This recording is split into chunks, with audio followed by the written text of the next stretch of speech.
Hi everyone. तो आज हम क्लास 6 के चैप्टर 9 को आगे कंटिन्यू करेंगे, जिसमें हम इसके अभ्यास प्रश्न को सॉल्व करेंगे। तो आइए हम पहला क्वेश्चन देखते हैं। रिक्त स्थानों की पूर्ति कीजिए। तो एक युक्ति जो परिपथ को तोड़ने के लिए उपयोग की जाती है, बताइए कौन सी युक्ति है जो परिपथ को तोड़ने के लिए या फिर जोड़ने के लिए उपयोग की जाती है। तो भाई मैंने आपको जब चैप्टर रीड करवाया था तब अच्छे से समझाया था कि स्विच को जोड़ने के जो स्विच होता है वो परिपथ को तोड़ता है और जोड़ता है। हम स्विच ऑन करते हैं तो परिपथ पूरा हो जाता है और लाइट जल जाती है, और जब हम स्विच को ऑफ कर देते हैं तो परिपथ टूट जाता है और लाइट बुझ जाती है। ठीक है, नेक्स्ट।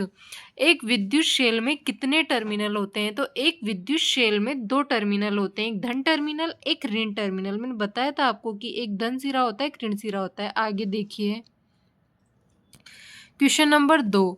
निम्नलिखित कथनों पर सही अथवा गलत चिन्ह लगाइए। तो यहाँ देखिए, विद्युत धारा धातुओं से प्रभावित होती है। तो बिल्कुल हाँ, विद्युत धारा जो होती है वो धातु से होकर प्रवाहित होती है। विद्युत परिपथ बनाने के लिए धातु के तारों के स्थान पर यदि आप जूट की डोरी प्रयुक्त की जाए, क्या तो जूट की डोरी प्रयुक्त की जा सकती है? तो भैया आप ही बता दीजिए, क्या ये सही है कि जूट की डोरी लगाएंगे तो क्या परिपथ धातु का तार जो है उसको बना पाएंगे हम डोरी से, वो भी जूट की डोरी से? तो ये गलत है। आगे देखिए, विद्युत धारा थर्माकोल की सीट से होकर प्रवाहित होती है। तो थर्माकोल की जो सीट होती है उससे होकर विद्युत धारा प्रवाहित नहीं होती, तो ये भी गलत है। क्वेश्चन नंबर 3 देखिए। तो यहाँ पर देखिए, व्याख्या कीजिए कि चित्र 9.13 में दर्शाई गई व्यवस्था में बल्ब क्यों दीप्तिमान हो क्यों बल्ब क्यों नहीं दीप्तिमान होता। तो यह 9.13 देखिए, यहाँ पर बल्ब क्यों नहीं जल रहा है। तो भाई आपको इसकी व्याख्या लिख देनी है, स्पष्ट है। यहाँ पर देखिए, जो ये पेचकस है, आप जो भी बोलो इसे, ये दिख रहा है ना यहाँ पर, ये इसका एक इधर वाला सिरा देखिए लकड़ी का है और इधर देखिए धातु से बना हुआ है। तो मैंने बताया था कि लकड़ी में विद्युत का चालन नहीं होता, तो इसलिए बल्ब नहीं जलेगा। ठीक है, इसको पूरा लिख दीजिए आप ऐसे। यहाँ लिखा भी है मैंने कि एक सिरा लकड़ी से जुड़ा है जो विद्युत का कुचालक होता है, तो बल्ब नहीं जलेगा। नेक्स्ट देखिए, चित्र 9.14 में दर्शाए गए आरेख को पूरा कीजिए और बताइए कि बल्ब दीप्तिमान करने के लिए तारों के स्वतंत्र सिरों को किस प्रकार जोड़ना चाहिए।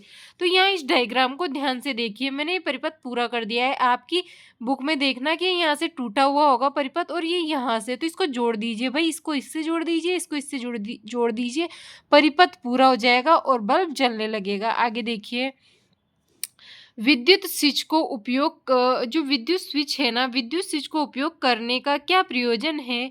कुछ विद्युत सांद्रित्रों के नाम बताइए जिनमें स्विच अंदर ही निर्मित होते हैं।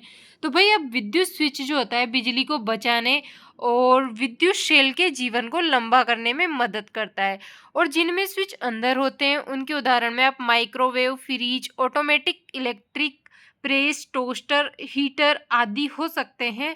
ठीक है, क्वेश्चन नंबर 6 देखिए। यहाँ देखिए, चित्र 1 मिनट।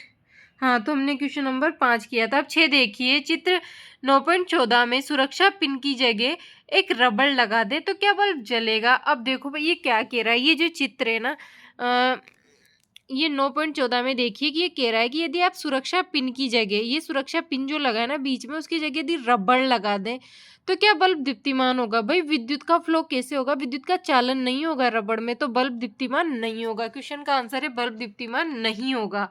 आगे देखिए, क्या चित्र 9.15 में दिखाए परिपथ में बल्ब दीप्तिमान होगा? जो ये चित्र है यहाँ पर, क्या इसमें बल्ब दीप्तिमान होगा? तो यहाँ पर ये सेल है, क्या बल्ब दीप्तिमान होगा? तो बल्ब दीप्तिमान नहीं होगा। क्यों?